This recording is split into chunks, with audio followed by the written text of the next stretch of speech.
Luz y sal, reunir y servir. Lección número 2. Tercer año. Jesucristo evangelizador. Jesús nos enseña a evangelizar por medio de su ejemplo. Número 6. Testimonio y misión de Jesús. El Papa nos habla de dos particularidades acerca de la misión que el Padre le confirió a Cristo. Por un lado, anunciar el reino de Dios en otras ciudades y por otra, la consagración de este anuncio. Comenzaremos por lo segundo. Aquí es necesario que Cristo lleve su misión, que es provocar el encuentro del hombre con Dios, lograr que el hombre tenga hambre de Dios, en un encuentro definitivo y perpetuo con su Creador. Por eso nos enseña en el Padre Nuestro que debemos de pedirle a Él y darle gracias. La primera parte de anunciar el reino en otras ciudades, Jesús nos invita a ir más allá de tan solo nuestra familia, la calle, el barrio, la parroquia. Nos invita a ir a lugares remotos, a ir más allá, donde sea necesario que conozcan el reino de Dios. Por eso nos envía a ir por todo el mundo hasta el confín de la tierra. Cristo tiene esta preocupación por los más alejados. Sin embargo, el Papa también en cuanto a la calidad de las personas señala que hay una distinción del Señor en lo económico. Por ejemplo, evangelizar a los pobres. A primera vista podría parecer injusto. ¿Por qué solamente a los pobres? ¿Y los ricos no tienen derecho? Sin embargo, en la vida real hemos contemplado esta distinción. En la vida real nos damos cuenta que muchas veces el hombre que necesita de Dios es aquel que de alguna manera tiene una carencia, que está atento a la escucha y a la palabra de Dios y que con facilidad encuentra este reino. Sin embargo, cuando se tienen riquezas, o se tiene poder, o se tiene seguridad temporal, abundancia de comodidades y goces, pues la persona se siente autosuficiente y se siente capaz de hacer todo por sus propias fuerzas y difícilmente se puede acercar a Dios. Por eso nos habla Dios en Lucas 18:25, es más fácil que un camello entre por el ojo de una aguja que un rico en el reino de los cielos. Pero sin embargo hay que entender bien a qué se refiere con pobres o ricos. Cristo se refiere como en las bienaventuranzas. Bienaventurados los pobres de espíritu, porque de ellos es el reino de los cielos. Entonces aquí evangelizar a los pobres es evangelizar a todos los que tienen esta pobreza evangélica, que se tiene humildad, que se es desprendido de los bienes. Un pobre real que vive con ambición injusta por lo que no tiene, no escuchará la voz del Evangelio, al igual que el realmente rico, que egoístamente usa los bienes para su propio servicio. En cambio, uno que contando con bienes en abundancia, puede vivir en la actitud del buen administrador de su Señor, que escucha la voz del Evangelio. Mateo 24, versículo 25. ¿Quién es, pues, el siervo fiel y prudente, a quien el Señor puso al frente de su servidumbre para darles la comida a su tiempo? Ciertamente, sí hay muchos ricos que cuentan ante los pobres de espíritu porque están dispuestos a escuchar el Evangelio. Y desafortunadamente los pobres con ambición insana no escuchan el Evangelio ni lo ponen en práctica, por más que sufran físicamente su pobreza. Por eso nos habla de una pobreza evangélica. Termina pues este párrafo haciéndonos ver la importancia de la actividad evangelizadora de Jesús, al punto de que toda su vida tuvo proyección por la evangelización. Se encarnó, se hizo hombre para realizar esta revelación directa de Dios, para hablarnos realmente de Dios mismo. Por eso Él es la palabra hecha carne. Realiza milagros para que los hombres realmente creyeran y se admiraran de las señales exteriores y así atendieran el Evangelio. Jesús, en su pasión y muerte, realiza la donación total evangelizadora hasta que todo estuvo cumplido. Su resurrección vino a respaldar la autoridad de la evangelización como el mayor de sus milagros. Jesucristo, primer evangelizador, número 7. En este lugar, Pablo VI quiere dejar bien clara la figura de Jesús como primer evangelizador, ya que Él vino a enseñarnos este camino hacia el Padre. Siempre siguió un sistema de enseñanza.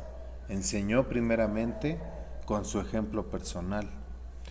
Jesucristo no solo es evangelizador, sino que personifica en sí mismo el Evangelio. Él mismo es el Evangelio, en cuanto a que su vida entera se vuelve un mensaje para nosotros. Sus discípulos se volvieron igual frente a los demás como este Evangelio, para que pudieran creer en ellos y que creyeran que Jesús era el enviado del Padre.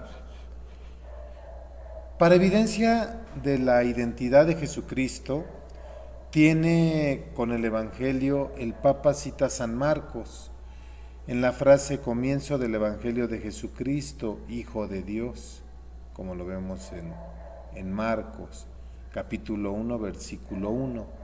Advirtiendo de esta manera que el original griego, la palabra evangelio, que viene del griego, significa mensaje, evangelio, feliz noticia, determina primero la dádiva o recompensa que se otorga al que entregaba un mensaje hablado o escrito por la diligencia o esfuerzo desarrollados en llevarlo y entregarlo a tiempo.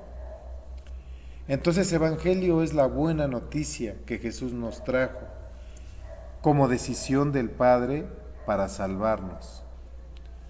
La segunda cita a la que alude el Papa es más precisa y clara. Está en Romanos capítulo 1, versículos del 1 al 3. San Pablo empieza a hablar a los romanos explicándoles que la buena nueva es Cristo mismo.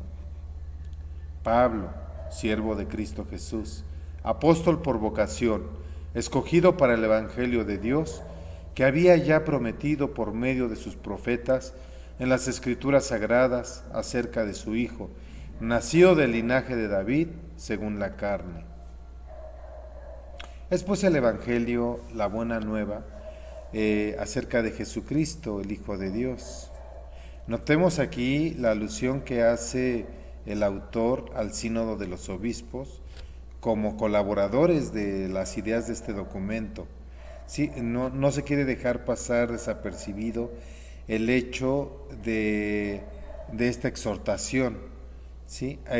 ¿Por qué? Porque es un trabajo en común que tiene a su cargo las iglesias particulares de apacentar a las ovejas, ¿no? Bueno, y este ser Jesucristo mismo Evangelio, Él lo llevó hasta las últimas consecuencias, hasta el fin, hasta hacer del Evangelio todo lo perfecto que solo Dios puede conseguir, y como hombre, hasta la destrucción de sí mismo, por la muerte, al extremo del ser en cuanto hombre.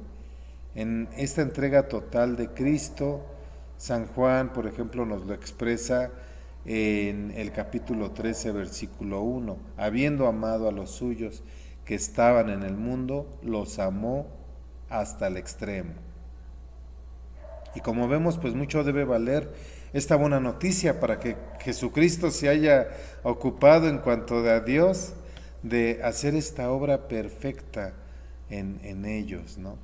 Y en cuanto a hombre, de entregar su vida por esta misión.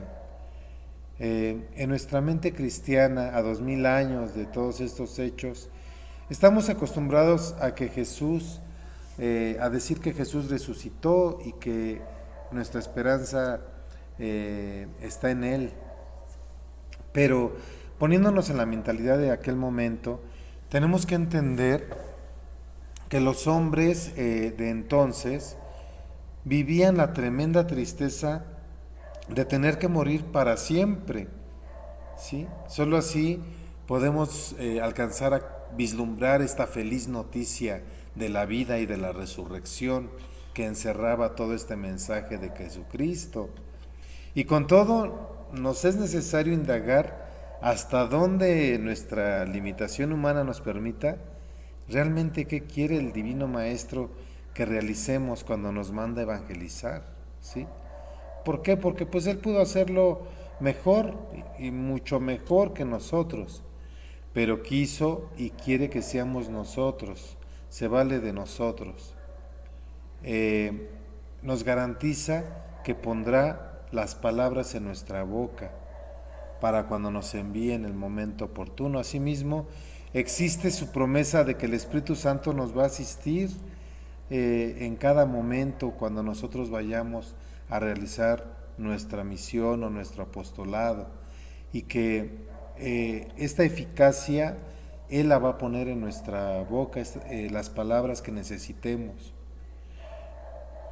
Como nos lo dice en Mateo 10, no seréis vosotros los que hablaréis, sino el Espíritu de vuestro Padre el que hablará en vosotros. Mas eso no nos exime de la dedicación y preparación humana y personal como misioneros. Yo me acuerdo la primera vez que me invitaron por parte de la parroquia a formar parte de un grupo misionero. Me mandaron a una comunidad allá muy lejana por Oaxaca, por la Mixteca. Y a pesar de que íbamos 3 misioneros que formamos parte de Escuela de Pastoral, que nos hemos preparado durante varios años en el servicio, pues recuerdo que cuando llegamos al pueblo e hicimos la invitación para el primer día, que es el Domingo de Ramos, recuerdo cómo la gente el primer día, pues prácticamente todo el pueblo asistió. En ese momento mis compañeros y hermanos de Escuela de Pastoral voltearon y me dijeron, pues te toca celebrar.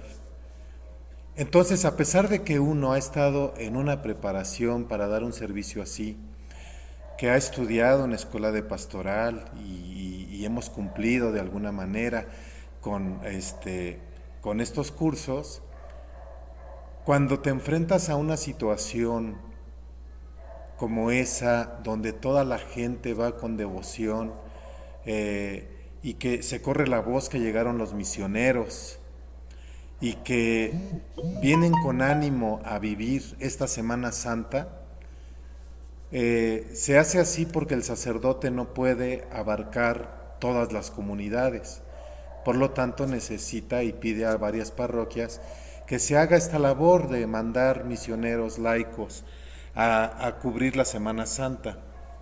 A pesar de todo eso, en ese momento de la celebración, en el momento en el que se administra la Eucaristía, que se nos hace un envío realmente, me di cuenta cómo el Espíritu Santo es el que actúa dentro de cada uno de nosotros, cómo es Dios el que pone las palabras en tu boca para que se lleve a cabo esa misión. Llega uno con mucho miedo y piensa uno que no sabe nada y que no va a poder. Nosotros teníamos miedo de llevar a cabo una misión, de llevar a cabo un visiteo en casas, pláticas con adultos, con niños, con jóvenes. Teníamos miedo, pero realmente es el Espíritu Santo el que saca adelante esa labor. Y al final, pues es una comunidad la cual se queda impregnada en nuestro interior, en nuestro corazón, y la gente aún nos recuerda, nos sigue escribiendo y nos sigue contactando.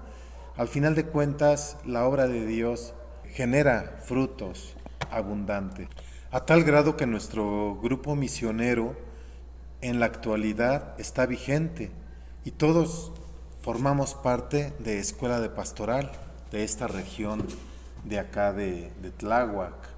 Número 8. El anuncio del reino de Dios. Nos recuerda aquí el Papa que el anuncio que Cristo hace tiene un solo contenido, el reino de Dios. Y así desde entonces comenzó Jesús a predicar y decir: convertíos, porque el reino de los cielos está cerca. Ya sabemos que corre la voz en estos tiempos de que Jesús fue un revolucionario y que algunos deseosos de justificar su actitud lo consideran un rebelde a la dominación romana. No, es verdad que Jesús va contra toda injusticia y dominio de una nación sobre otra, pero las injusticias nunca terminarán entre los hombres hasta que se implante este reino misterioso de Dios. Jesús por eso nos dice: busca primero el reino de Dios y su justicia, y lo demás se te dará por añadidura.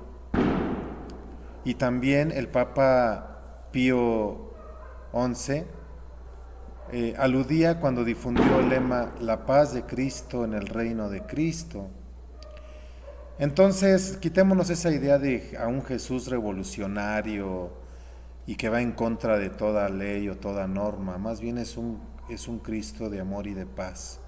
Y todo aquello que vaya en contra de este amor y de esta paz, pues obviamente no podía estar de acuerdo en eso y tenía que hablar con la verdad, porque como él mismo nos lo dijo: yo soy el camino, la verdad y la vida. Bueno, pero ¿cómo será ese reino de Dios? Pues definir el reino es muy difícil por lo complejo que es, o sea, porque pues sus aspectos y componentes son mucho. Por eso Cristo prefirió describir el reino a base de parábolas, de narraciones sencillas, para que pudiéramos entender nosotros cómo puede ser este reino de Dios, ¿no?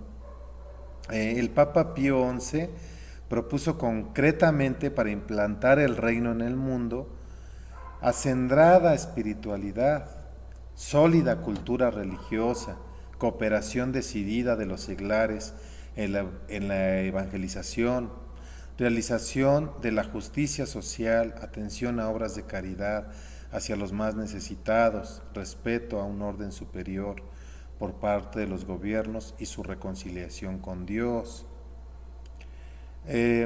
Y como enunciado algunas de las características de este reino misterioso de Dios, Pablo VI trae a cuento algunos ejemplos. Ante todo nos dice: lo primero que define este reino es toda la admirable doctrina encerrada en el Sermón de la Montaña, ¿sí? Que esta se puede considerar como la carta magna del reino. Carta magna, del latín gran carta, se conoce el documento que en 1215 reglamentó en Inglaterra el poder del rey, limitando sus atribuciones y concediendo a cabo a la ciudadanía ciertas prerrogativas. Con esto el Papa nos da a entender que las bienaventuranzas o principios morales que hemos de observar definen nuestro comportamiento. Si queremos tomar parte de este reino, él hace alusión preferencial a bienaventurados los misericordiosos, porque alcanzarán misericordia. Entonces vuelve así a poner en plano la paz que Cristo da. Pero la paz interior solo existirá cuando, siendo misericordioso, Dios tenga compasión de nuestras debilidades, a la medida que nosotros la tengamos de los demás. La misericordia es la virtud que nos induce a tener compasión y ayudar a los que están necesitados, tanto espiritual como corporalmente. Y luego nos pide la exhortación que releamos el capítulo 10 de San Mateo, que trata de la formación de los 12 apóstoles. Este capítulo particularmente formativo para el evangelizador de hoy. La siguiente lección del evangelizador se encuentra en el capítulo 13 del mismo San Mateo, las parábolas del reino. El sembrador enseña a recibir y cultivar en nosotros el evangelio. La cizaña nos previene de las insidias del diablo, que pescando, como dicen, a río revuelto, trata siempre de arrebatarnos el germen del bien que Dios ha sembrado en nosotros. Y así, cada una de las parábolas del reino nos van dando alguna característica importante de este reino de Dios o este reino de los cielos. Enseguida nos recuerda las parábolas y principios morales que se consignan en el capítulo 18 del mismo San Mateo, donde manifiesta la bondad y la misericordia del Padre, que nos ama como hijos suyos, pero al mismo tiempo nos pide correspondencia para que veamos a los demás como nuestros hermanos. Número 9. El anuncio de la salvación liberadora. El contenido de este párrafo es uno de los problemas más candentes de hoy porque se discuten en los círculos de reflexión y entre los que estudian el Evangelio si Cristo no habla de liberación. ¿Qué extensión tiene su significado? ¿De qué liberación nos habla? ¿Cómo y en qué forma y hasta cuándo seremos libres? ¿De qué hemos de ser liberados? Pues Pablo VI nos habla y es bastante concreto, de todo lo que oprime al hombre, pero sobre todo del pecado y del maligno. Cristo claramente nos lo dice: en verdad os digo, todo el que comete pecado es un esclavo. Si pues el Hijo os da la libertad, seréis eternamente libres. ¿Cómo? Pues Cristo lo define sin lugar a duda: si os mantenéis fieles a mi palabra, seréis verdaderamente mis discípulos y conoceréis la verdad, y la verdad os hará libres. Es una verdad de liberación. Aquí nos hace esta relación clarísima sobre la verdad como liberación. Es fácil comprender que la privación de la libertad, la esclavitud, nos llegó por el engaño, ¿no? ¿Cuándo? Pues mientras impere la mentira en el mundo, mientras las relaciones entre los hombres y de estos para con Dios sean con ánimo de engañar o de engañarse a uno mismo. La liberación de Cristo no puede ser una realidad así, menos cualquier otra clase de liberación. ¿Hasta cuándo? Pues cuando haya sido vencido el poder del demonio. Aunque los judíos no querían reconocerse dominados por los romanos, y así afirmaban: nosotros somos raza de Abraham y nunca hemos sido esclavos de nadie, pero pues sabemos que sí. Cuando la libertad no se entiende, vivamos invocando al Espíritu Santo y anhelando su verdad, pero realmente nos afanamos a vivir según la verdad. San Pablo advierte: hermanos, habéis sido llamados a la libertad, solo que no toméis de esa libertad pretexto para la carne. Antes, al contrario, servíos por amor los unos a los otros, pues toda ley alcanza su plenitud en este solo precepto: amarás a tu prójimo como a ti mismo. Pero si os mordéis y os devoráis mutuamente, mirad, no vayáis mutuamente a destruiros. En tanto no exista un cambio interior en cada hombre a vivir conforme a la verdad, será inútil hablar de liberación, pues la primera opresión proviene del pecado y el origen de todas las opresiones es el fruto amargo de él. Para los que viven la vida del Espíritu ya no hay opresión posible, ni interior porque son libres del maligno, ni exterior porque no son juguetes de las circunstancias, ni de la voluntad de los hombres. Entonces, nos invita esta lección a vivir realmente en esta libertad que Cristo nos enseña, en este camino de la verdad. Nos invita a la lección a ser misioneros, a ir más allá, a llevar este mensaje de Cristo.